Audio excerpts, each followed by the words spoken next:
السلام علیکم ورحمۃ اللہ وبرکاتہ۔ الحمد للہ الذی بیدہ تصریف الاحوال وتخفیف الاسقال، والصلاة والسلام علی سید الہادین الی محاسن الافعال، وعلی آلہ واصحابہ المضارعین لہ فی الصفات والاعمال، اما بعد فاعوذ باللہ من الشیطان الرجیم، بسم اللہ الرحمن الرحیم۔ کیف تکفرون باللہ وکنتم امواتا فاحیاکم ثم یمیتکم ثم یحییکم ثم الیہ ترجعون۔ صدق اللہ العلی العظیم وبلغنا رسولہ النبی الامین الکریم، ونحن علی ذلک لمن الشاہدین والشاکرین والحمد للہ رب العالمین۔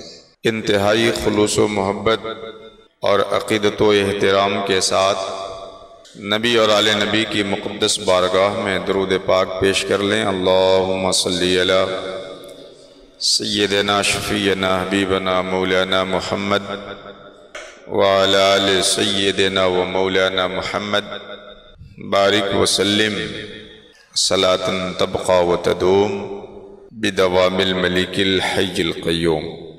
خانقاہ عالیہ عارفیہ کہ پرنور احاطے میں اللہ رب العزت کے اس مقدس گھر میں خصوصیت کے ساتھ اس کے دو عظیم بندوں کی نسبت سے اور ان کی یاد کے حوالے سے ہم سب جمع ہیں۔ پیر لاسانی محبوب سبحانی سیدنا شیخ عبدالقادر محی الدین جیلانی رضی اللہ تعالی عنہ اور صاحب فیوز لامتناہی محبوب الہی سیدنا سرکار نظام الدین اولیاء رحمت اللہ تعالی علیہ، اللہ سبحانہ و تعالی ہم سب کی اس حاضری کو اپنی بارگاہ میں شرف قبولیت کا فرمائے۔ دور دراز سے چل کر آنے والے ہمارے جتنے برادران طریقت اور شرکائے مجلس ہیں، مولا کریم سفر کی صعوبتوں کو اور اس کی مشقتوں کو اپنی بارگاہ میں قبول کر کے اس کا بہترین صلہ عطا فرمائے۔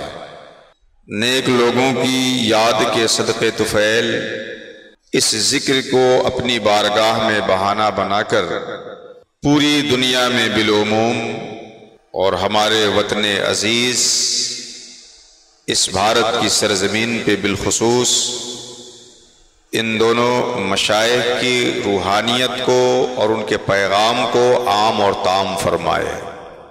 آمین آمین یا رب العالمین، بجاہ حبیب کا سید المرسلین علیہ وعلی آلہ افضل الصلاۃ و اکمل التسلیم۔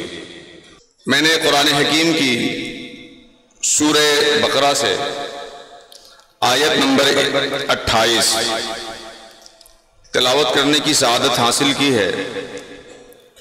اللہ سبحانہ و تعالیٰ کا ارشاد ہے، اللہ تبارک و تعالیٰ نے اپنے بندوں کی ضمیر کو جھنجھوڑتے ہوئے اس دنیا کا جو خالق ہے، مالک ہے، اس سنسار کا جو بنانے والا ہے، اس نے اس دنیا میں جینے والے انسانوں کی انتر آتما کو بیدار کرتے ہوئے اور ان سے سوال کیا کہ کیف تکفرون باللہ، تم اللہ کا انکار کیسے کرتے ہو؟ تم اس خالق و مالک کی ناشکری کیسے کرتے ہو؟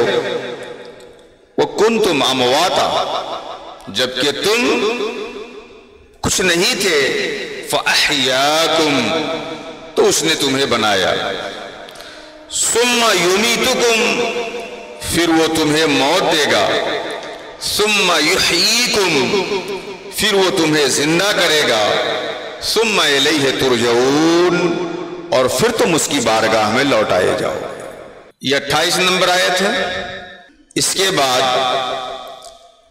29 نمبر والی جو آیت ہے اس میں اللہ تعالیٰ نے فرمایا هو الذی خلق لکم ما فی الارض جمیعا، اللہ وہی ہے جس نے تمہارے لیے زمین کی ساری چیزوں کو پیدا کیا، ثم استوى الى السماء فسواهن سبع سماوات، اور پھر اس نے آسمان کا ارادہ فرماتے ہوئے 7 خوبصورت اور اچھے آسمان بنایا۔ وَهُوَ بِكُلِّ شَيْءٍ عَلِيمٌ، اور وہ ہر چیز کو جاننے والا ہے۔ 28 نمبر والی آیت جس کی میں نے تلاوت گفتگو کے عنوان کی حیثیت سے کی ہے، اللہ بندوں سے پوچھتا ہے کیف تکفرون باللہ وکنتم امواتا فاحیاکم، تم اللہ سبحانہ و تعالی کا انکار اور اس کی نافرمانی اور اس کی ناشکری کیسے کرتے ہو، کیوں کرتے ہو، جبکہ اس رب نے تم نہ تھے تو بنایا، پھر بنانے کے بعد اس زندگی میں رکھ کر کے ایک مخصوص مدت تک گزارنے کے بعد موت دے گا، پھر مرنے کے بعد مخصوص مدت تک برزخی زندگی میں رکھ کر کے قیامت میں پھر زندہ کرے گا، اور قیامت میں زندہ کر کے وہ تمہیں اپنی بارگاہ میں حاضر کرے گا۔ اس آیت کریمہ میں 4 ادوار کا ذکر کیا اللہ تبارک و تعالیٰ نے، اور اپنے بندوں کی ضمیر سے اس کا جواب مانگا۔ 4 ادوار کا ذکر، سب سے پہلے امواتا، پھر اس کے بعد میں فاحیاکم، پھر ثم یمیتکم، پھر ثم یحییکم۔ اس میں 2 مقام موت کا ہے اور 2 مقام حیات کا ہے۔ پہلے آدمی کچھ نہیں ہوتا، پھر اللہ اسے زندگی عطا فرماتا ہے، پھر اس کے بعد اسے موت ہوتی ہے، اور پھر قیامت میں دوسری زندگی عطا کرے گا اور اپنی بارگاہ میں حاضر کر کے لوگوں سے حساب و کتاب لے گا۔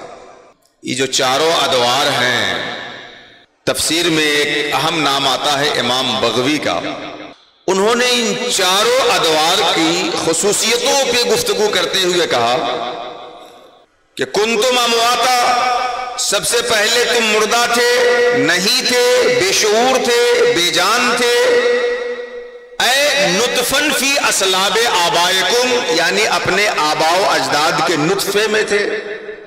پھر اس کے بعد دوسرا جو مرحلہ آیا فاحیاکم، اے فی الارحام والدنیا، آباء و اجداد کے نطفے میں تھے، پھر اس سے نکال کے اس نے تمہیں ماں کے پیٹ میں اور زمین کے گود میں زندگی بخشی۔ ثم یمیتکم، اے اندہ قضائے آجالکم، پھر وہ تمہیں موت دے گا جب اس زندگی کی مدت پوری ہو جائے گی۔ ثم یحییکم، اے للبعث، پھر تم کو زندہ کرے گا اپنے پاس حاضر کرنے کے لیے، حساب و کتاب کے لیے۔ ثم الیہ ترجعون، پھر جب دوبارہ زندہ ہوگے اور رب کے پاس حاضر کیے جاؤ گے۔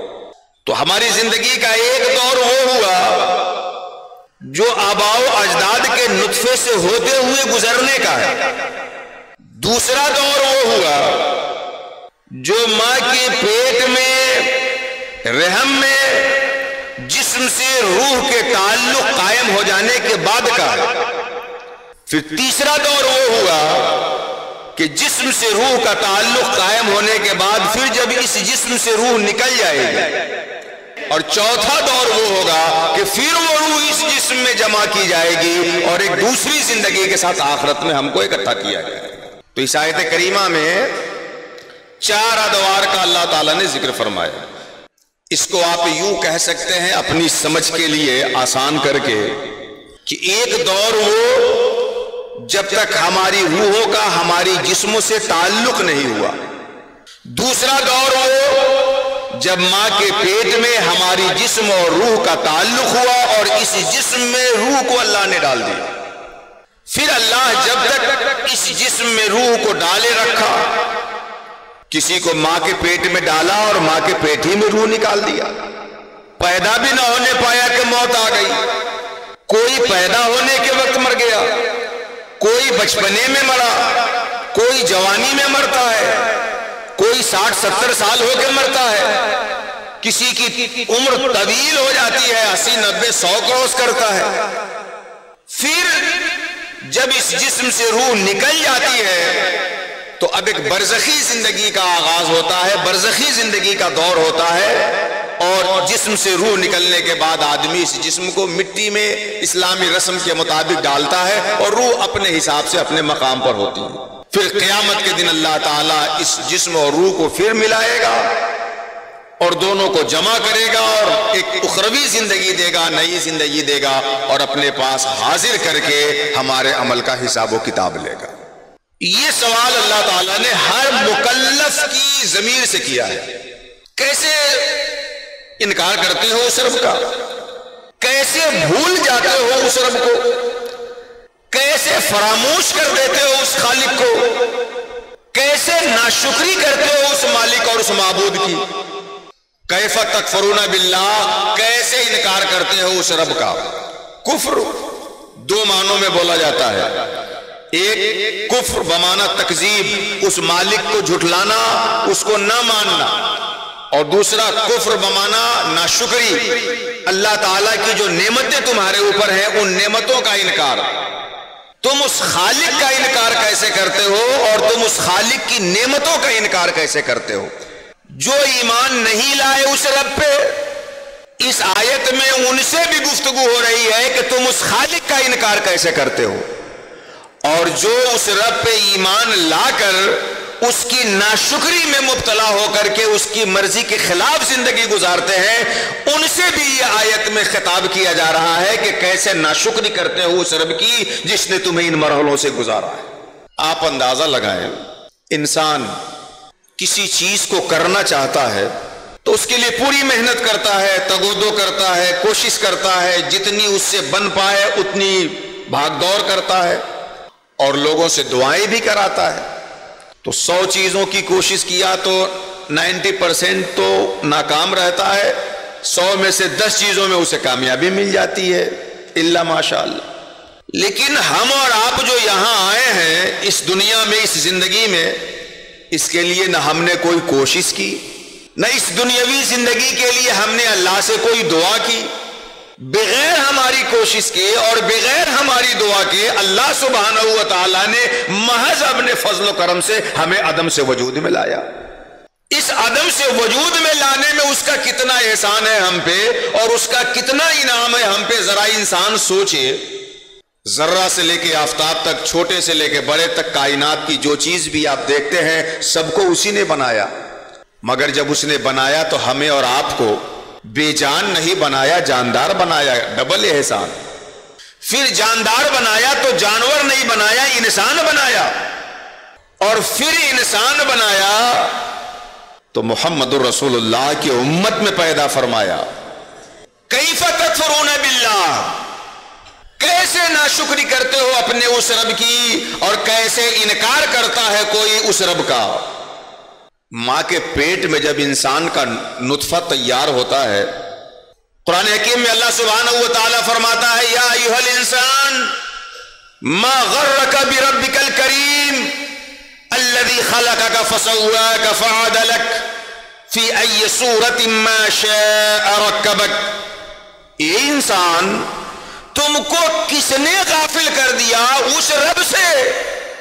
تم کو کس نے دھوکے میں مبتلا کر دیا اس پالن ہار سے جس نے تمہیں بنایا، صحیح سالم بنایا، تمہارے اعضاء کو صحیح سمت میں بنایا اور کتنی خوبصورت تمہیں بنایا؟ اس رب سے تم کو کس نے دھوکے میں مبتلا کر دیا؟ اس رب سے کون سی چیز تم کو دھوکے میں مبتلا کر دی اور تم اس رب کا کیسے ناشکرا بن گئے؟ ذرا سوچئے، آدمی ہاتھ سے پکڑتا ہے زمین پہ آنے کے بعد، مگر رب ماں کے پیٹ میں ہاتھ عطا فرما دیتا ہے. آدمی پاؤں سے چلتا ہے زمین پہ آنے کے بعد، مگر رب ماں کے پیٹ میں پاؤں عطا کر دیتا ہے. انسان اپنے دلوں کی بات زبان سے ادا کرتا ہے زمین پہ آنے کے بعد، ماں کے پیٹ سے نکلنے کے بعد. وہ رب کتنا کریم ہے کہ ماں کے پیٹ میں اپنے بندوں کے لیے ضرورت کی ساری چیزیں عطا فرما دے رہا ہے. کیف تکفرون باللہ، کیسے ناشکری کرتے ہو اس رب کی اور کیسے جھٹلا دیتے ہو اس پالن ہار کو. آپ جب راستے پہ چل رہے ہوتے ہیں تو بکری کی مینگنی گری ہو تو جان جاتے ہیں کہ بکری گئی ہے. آپ جس میدان سے گزر رہے ہوتے ہیں قدم کے نشانات پڑے ہوئے ہوں تو سمجھ جاتے ہیں کہ کوئی گیا ہے اور جانے والا کیا تھا۔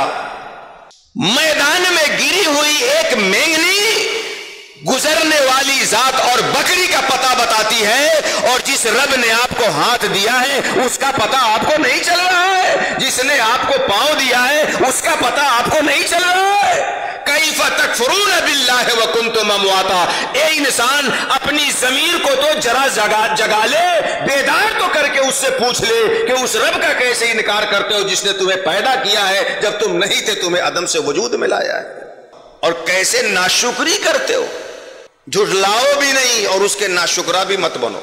واشکروا لی ولا تکفرون، اس کا شکر گزار بن جائے، رب سے رشتہ قائم ہو جائے۔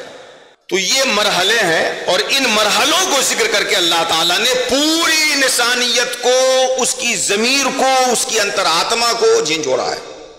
جو انسان بھی اللہ کی بنائی ہوئی دھرتی پہ جی رہا ہے اسے یہ سوچنا چاہیے کہ وہ مالک ہم سے کیسے خوش ہوگا جس کی دھرتی پہ چل رہے ہیں۔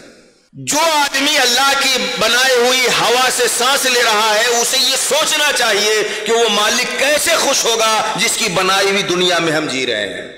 آگے اللہ سبحانہ و تعالی نے جو ان ادوار کا ذکر کیا ہے، اس میں خاص طور پہ یہ جو زمین کے اوپر والی زندگی ہے، جو آپ زمین پہ آ گئے، بالغ ہو گئے، بلوغ سے لے کر کے موت تک، یہ جو آپ کی زندگی ہے زمین کے اوپر والی، اسی پہ زمین کے اندر کی زندگی بھی ٹکی ہے، اور اسی پہ زمین سے اٹھنے کے دن قیامت والی زندگی بھی، اس کی کامیابی اسی پہ منحصر ہے۔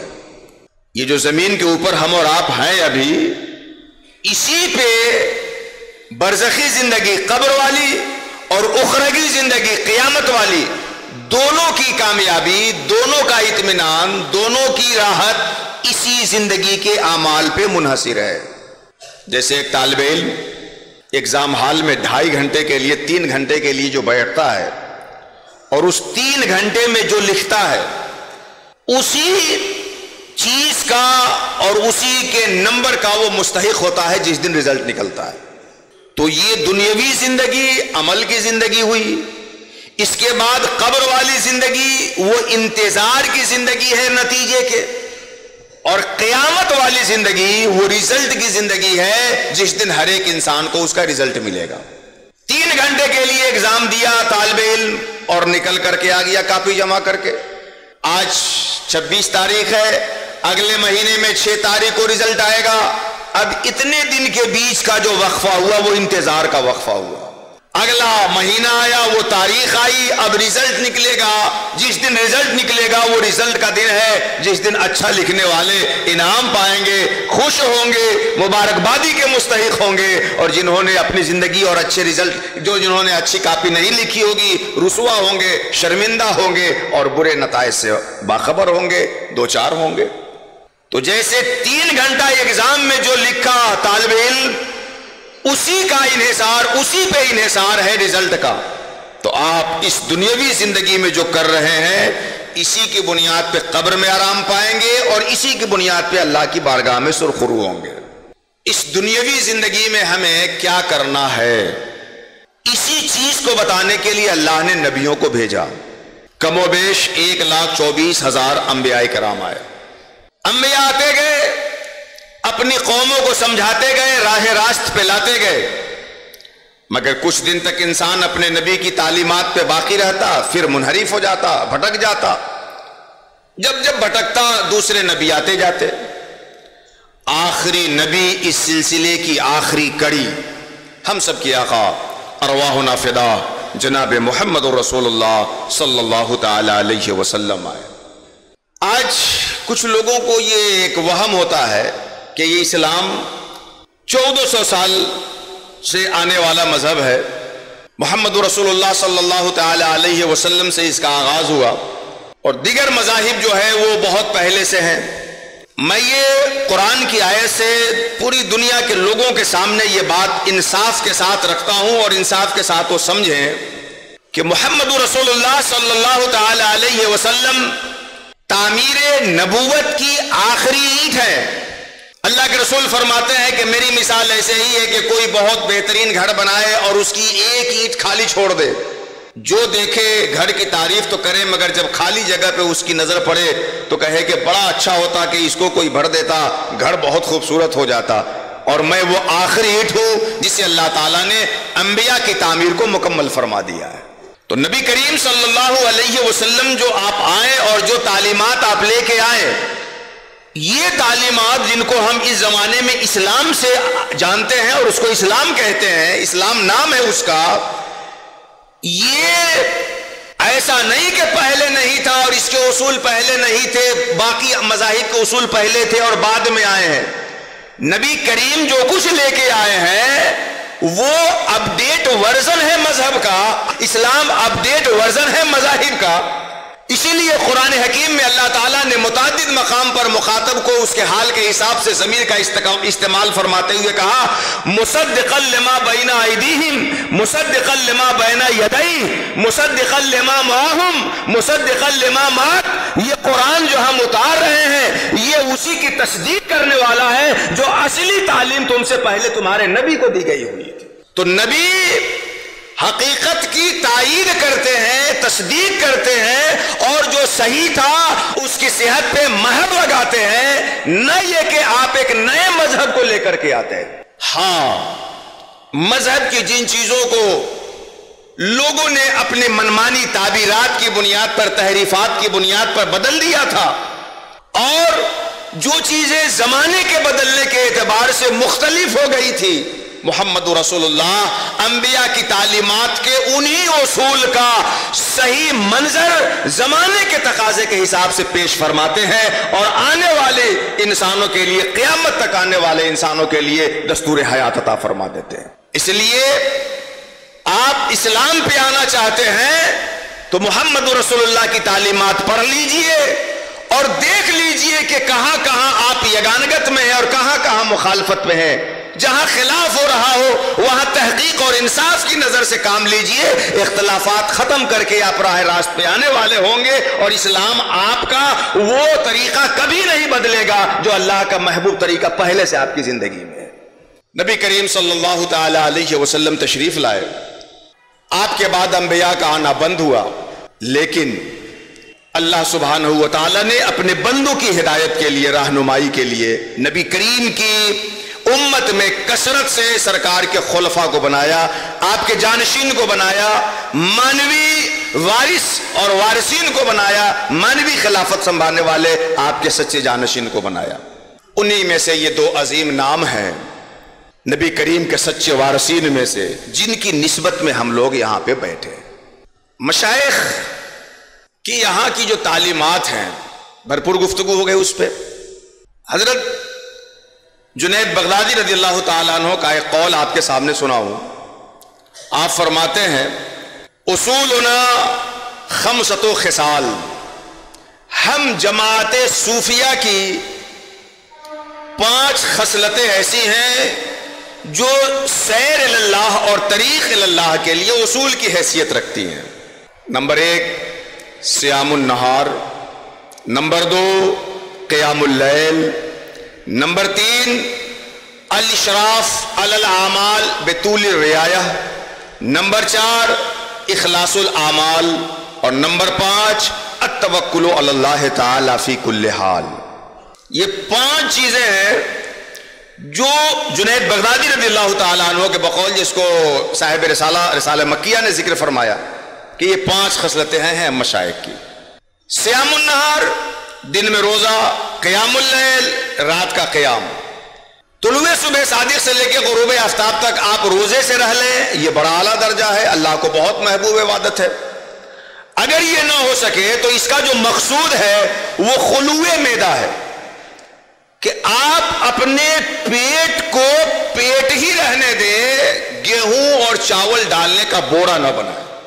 صیام النہار کا مقصد یہ ہے کہ روزہ سے رکھ لیں, روزے کی نیت کر لیں, اور اس روزے کے تناظر میں جو مقصد ہے وہ یہ ہے کہ خلوع معدہ, ہمارا معدہ خالی ہونا چاہیے, اتنا نہ بھر جائے کہ سانس لینے کی بھی گنجائش نہ ہو اور پانی ڈالنے کی بھی گنجائش نہ ہو, بلکہ معدے میں اس غذا کو بھی جانے کی گنجائش نہ ہو جو ابھی نلی میں پڑی ہوئی حلق سے لے کے معدے تک کی. کیونکہ جب آدمی اتنا کھا لے گا تو وہ سست ہو جائے گا، پھر اس کا دن جو عمل کا دن ہے وہ سستی میں گزر جائے گا. قیام اللیل، رات کا قیام، رات کے قیام کا تو وہ ایک مقصود ہے، مقصود چیزیں ہیں، لیکن اس کی ابتدا جہاں سے آپ کر سکتے ہیں وہ یہ ہے کہ غفلت میں نیند نہ ہو، غفلت کا سونا نہ ہو. رات میں غفلت کی نیند نہ لے اور رات غافل ہو کے نہ گزارے. کھانا ایسا کھائیں کہ کھانے کے بعد بھی ہلکا رہے، اور سویا ایسا کہ سونے کے بعد بھی ذاکر رہے، غفلت کی نیند نہ ہو. یہ دو چیزیں ہیں شرائط کے قبیل سے، روکنے کے قبیل سے، کہ یہ چیزیں عبادت سے آپ کو روکتی ہیں. بہت زیادہ کھا لیا آدمی تو دن میں بھی سو رہا ہے اور رات میں سونے کی تو پوچھے مت، غفلت کی نیند آئے گی. اسی مقام پہ حافظ شیرازی نے کہا خواب و خورت ز مرتبہ عشق دور کر، خواب و خورت ز مرتبہ عشق دور کر، آدم رسی بدوست، آدم رسی بدوست سو بے خواب و خور شبی. تمہارے کھانے پینے نے مقام عشق سے تمہیں دور کر رکھا ہے. جس دن کھانے پینے سے اوپر اٹھ جاؤ گے مقام دوست پہنچ جاؤ گے، مقام عشق حاصل ہو جائے گا. تو یہ دو چیزیں بنیادی ہیں جو کہ رکاوٹ کی بہت جڑیں ہوتی ہیں. پھر تین چیزیں اس کے بعد کرنے کی ہے. الاشراف علی الاعمال بطول الرعایہ، جس کام کو بھی کریں اس کی پوری رعایت کے ساتھ کریں. الاشراف علی الاعمال بطول الرعایہ، جو کام کریں اس کے ظاہری آداب کیا ہے، اس کے باطنی آداب کیا ہے، ظاہری اور باطنی آداب کی پوری رعایت کے ساتھ کام انجام دیں. حضرت امام محمد ابن حنبل کے پاس ایک شخص مسئلہ پوچھنے آیا کہ جی میں نماز پڑھ رہا تھا اور نماز میں مجھے 100 ہو گیا، 4 کے بجائے 3، 3 کے بجائے 4، وہ یاد ہی نہ رہا کہ کتنی رکعت پہ ہوں. تو وہیں ایک بزرگ بیٹھے تھے، انہوں نے کہا کہ حضرت سے مسئلہ پوچھیے ایک صوفی. تو انہوں نے کہا کہ یہ تو آپ کا مسئلہ ہے اور آپ اس فقہ کے امام ہیں، آپ کے ہوتے ہوئے میں کیا مسئلہ بتاؤں. تو امام محمد ابن حنبل نے ان کے بعد کہا کہ جاؤ سجدہ کر لو، واجب چھوٹ گیا ہوگا، تمہاری نماز ہو جائے گی سجدہ سہو سے.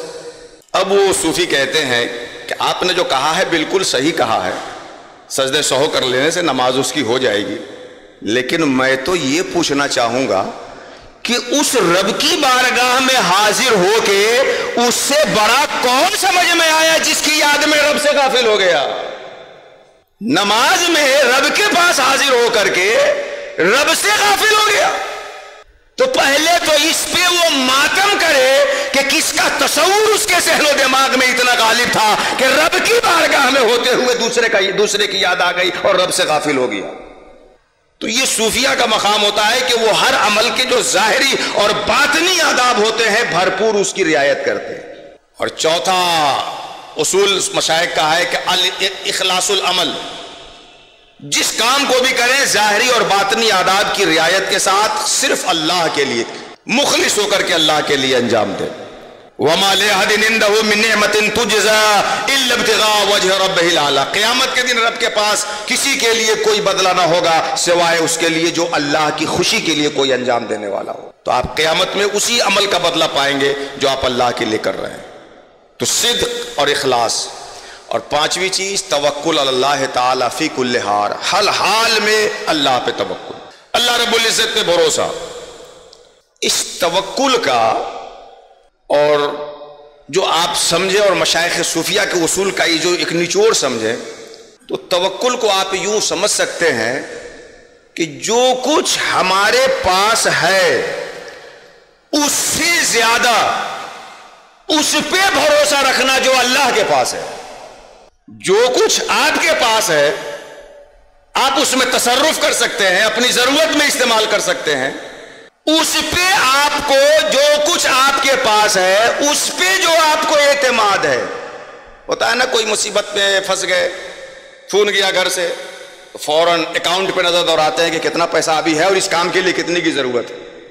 اس سے کام نہیں بنا تو جو آپ کے دینے لینے والے ہیں ان پہ نظر دوڑاتے ہیں کہ وہ اتنے تک دیکھ سکتا ہے، وہ اتنے تک چلا سکتا ہے.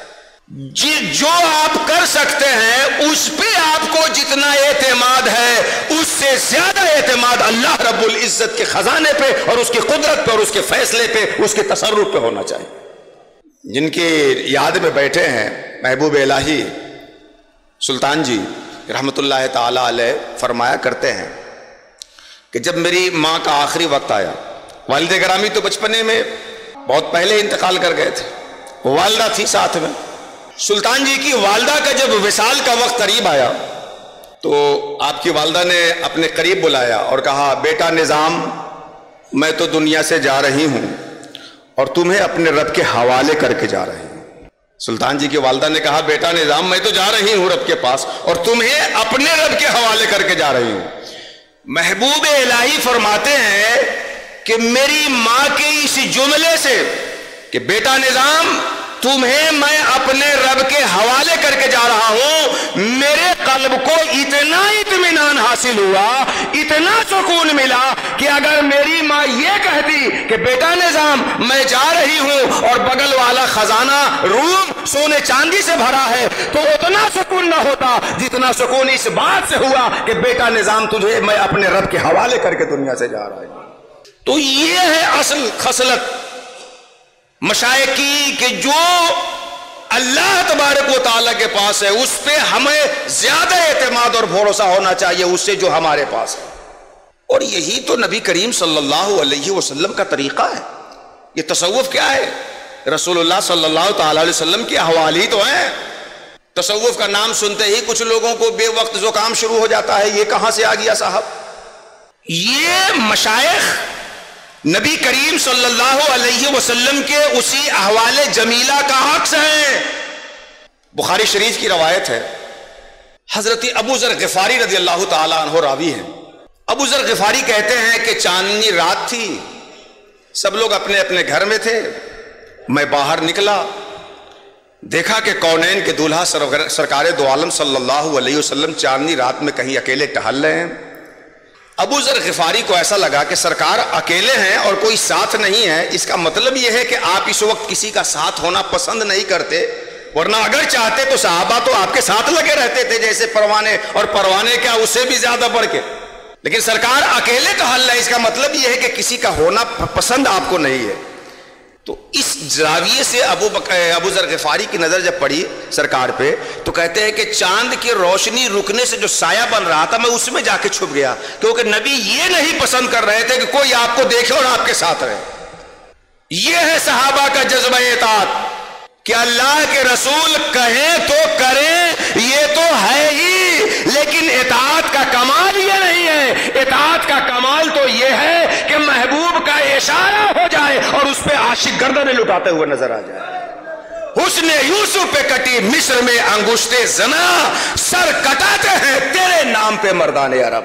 وہ کہنا کیا ہے؟ سرکار جو پسند کرتے ہیں صحابہ وہ کرتے ہوئے نظر آتے ہیں، لیکن جب چھپ رہے تھے سائے میں تو سرکار کی نظر پڑ گئی، اور آپ کی نظر سے چھپ بھی کون سکتا تھا؟ آواز دی کون؟ کہا ابو ذر یا رسول اللہ، کہا آؤ تعال۔ اب ابو ذر سرکار کے پاس چلے گئے، چاندنی رات ہے، ٹہلتے ٹہلتے جب احد کے پہاڑ کے قریب پہنچے، اب تو مدینہ منورہ کی جو مسجد نبوی ہے اور احد ہے آبادیاں بالکل ملتی ہوئی قریب ہو گئی ہوئی ہیں، لیکن اس زمانے میں تو فاصلے رہے ہوں گے۔ احد جب دکھا دور سے تو سرکار فرماتے ہیں ابو ذر کہتے ہیں لبیک و سعدیک یا رسول اللہ۔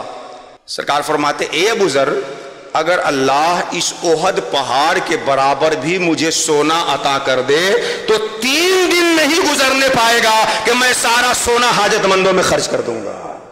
3 دن بھی نہیں گزرنے پائے گا، حاجت مند آئیں گے اور میں خرچ کرتے چلا جاؤں گا۔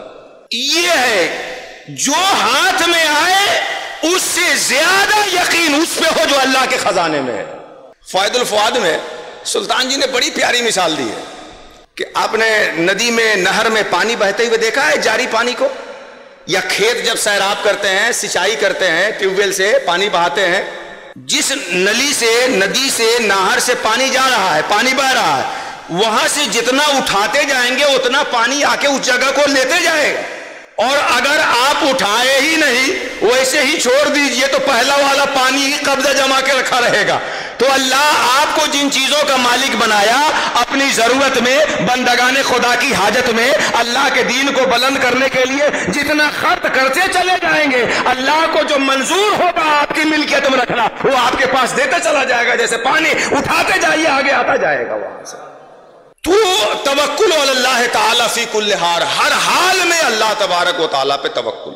اسی رسالہ مکیہ میں شیخ فرماتے ہیں کہ لا یصل العبد حقیقت الایمان الا ان یحصل له امران، کسی بھی بندے کو ایمان کی حقیقت مل ہی نہیں سکتی، ایمان کا مزہ آ ہی نہیں سکتا جب تک اس کو دو چیز حاصل نہ ہو جائے، جب تک اسے دو چیز حاصل نہ ہو جائے۔ نمبر ایک، اللہ آپ کو جس حال میں رکھے ہوا ہے اس کا جو اپوزٹ ہے، اس کی جو ضد ہے، اس کا جو مقابل ہے، اس میں بھی رکھنے پہ اللہ قادر ہے، اور جس حال میں آپ کو رکھا ہے اس میں اس کی ہزاروں حکمت ہے۔